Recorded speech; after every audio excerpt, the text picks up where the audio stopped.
You've held a lot of leadership roles in demanding fundraising environments. How has a mother shaped your perspective on leadership and your approach to work? Mm, I feel like becoming a mom fundamentally transformed my brain. You know, I am still deeply ambitious in my career, and I am realizing how difficult it is to strike a really critical balance, right? I want to model for my daughter that you can continue to be in leadership roles, you can continue to drive important conversations. Um, and I find it really incumbent upon me in leadership positions to advocate for that for folks that I work with. That we, I mean, the work can never end, right? I think as in fundraising and nonprofit, we know um, there used to, there used to feel like there were cycles of work, and you could say, okay, I'm gonna, I know I'm gonna have to lean in here, and then I'll have some relief down the line. I feel like now it feels constant. There's constant pressure to always be on, always be engaged, always have your side hustle. Um, and so I think finding a way to say, I've I've done enough for today, and then I need to step away and focus on my family and be present. And it's hard. It's really hard. I mean, every day it is an adjustment. Um, and I think that's where community is so important. I mean, I've really tried to actively, and so that's I think probably one of the reasons that we got connected on LinkedIn initially was, yes, here's another mom who is doing her thing, and let us support each other, let us share challenges and opportunities and strengths, and lean in for each other. So if someone is in that position where they're like, whether they're like getting ready to take maternity leave or they're returning back, like how do you start to have those conversations with your employers? Well, I so appreciate what you just said about, you took the initiative to make the plan, right? And, even at Digital Health Strategies, we recently just had somebody go on maternity leave, and she did some of that early work, right? Was um, mapping out what she knew her work would be while she was out, and worked really closely with our VP to determine like what the resourcing needs were to support with while she is out. And they made an investment. And I think like that is there's some other folks that work in this space as well of, what are some like the fractional support that you can hire in the meantime to support people going out on maternity leave, to support folks going on paternity leave, right? Like we had somebody else, on our team who went on paternity leave. And I think that's so important too, right? Having moms and dads have the time to be at home with new children, to have those experiences. I think it is important. And so having those open lines of communication, being as forward looking as possible. But not only that, planning for the reentry. I found when I came back, and this is maybe what radicalized me, right? When I came back from maternity leave, um, and especially in consulting work where you can be very project based, I think there was like an expectation to just be able to pick it right back up. And, regardless of whether you're in Canada and you have 12, 18 months off, or you're, whatever your limited leave is, 6, 12, you know, 3 months, whatever it is, um, in the US, like having a plan for you to come back, be gentle with yourself, because as I said, my brain was fundamentally transformed, right? You're adjusting to different sleep patterns.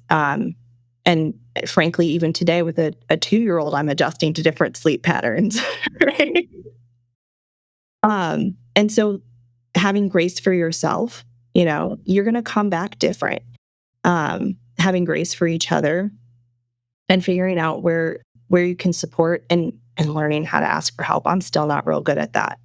From your own experience and what you've observed in organizations, What on the flip side, like what are the most meaningful ways workplaces can support mothers, not just with policies, but with culture? Yeah. No, I think culture is so important. And I will say I I'm extremely grateful in my current role that we have really open communication, empathetic leadership who are thoughtful about, there are many of us who have young children and we are picking our kids up from school. So our day has to end at a certain point. Maybe we're coming back if needed, right, in the evenings after our kids are, in bed, or we're doing work early in the morning to sort of flex that. But I think more and more organizations that are willing to be flexible in that way.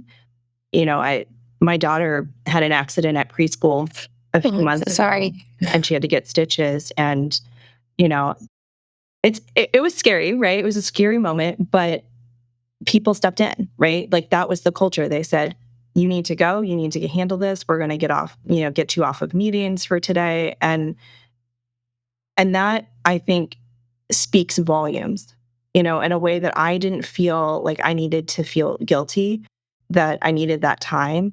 Um, and we talk about it openly. I think that's so important, to just continue to remind each other to have grace, because the world is stressful enough, right?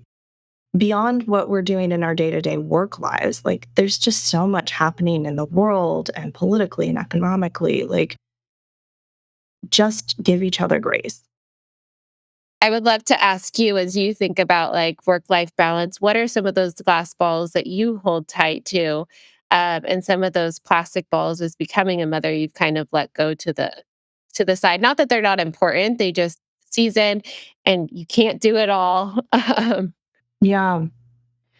I might shift that a little bit and talk more about perfectionism and urgency, because this is something like I've really struggled with, right? Like I am that A plus student, and it has been really hard to let go of some of that A plus behavior, right?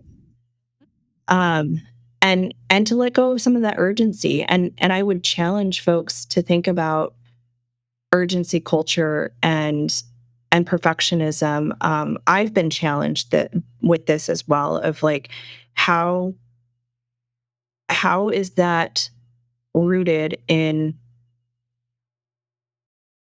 um I don't know how far you want to go with this, Haley, but how We is can it? go we Yeah, can go deep. That's yeah. fine. Um, how is that rooted in white supremacy, right? This expectation that things have to be done now. And especially in roles like ours, which we're not saving lives necessarily, not directly, right? And the work that we do is relational, and it should be methodical, and it should be with long-term relationships in mind. And so I feel like that gives us more grace to say, today, I don't need to complete this thing. I can take my time with it, right? So divorcing yourself from that urgency of it has to get done. It has to get done right now. Communication, absolutely key, right? Like how do we communicate? And I'm struggling with this right now, like very transparently. We're getting ready to go out of town, and there's a number of plastic balls, I feel are plastic balls that have gotten dropped in preparation for that, right? But what's key is that I'm going to go spend some time with my family away from work, right? With my parents and my brother, and my daughter and my husband, right? And I need that time, and we need to schedule that time for ourselves to make sure that that happens. That is perhaps a glass ball that we don't want to drop.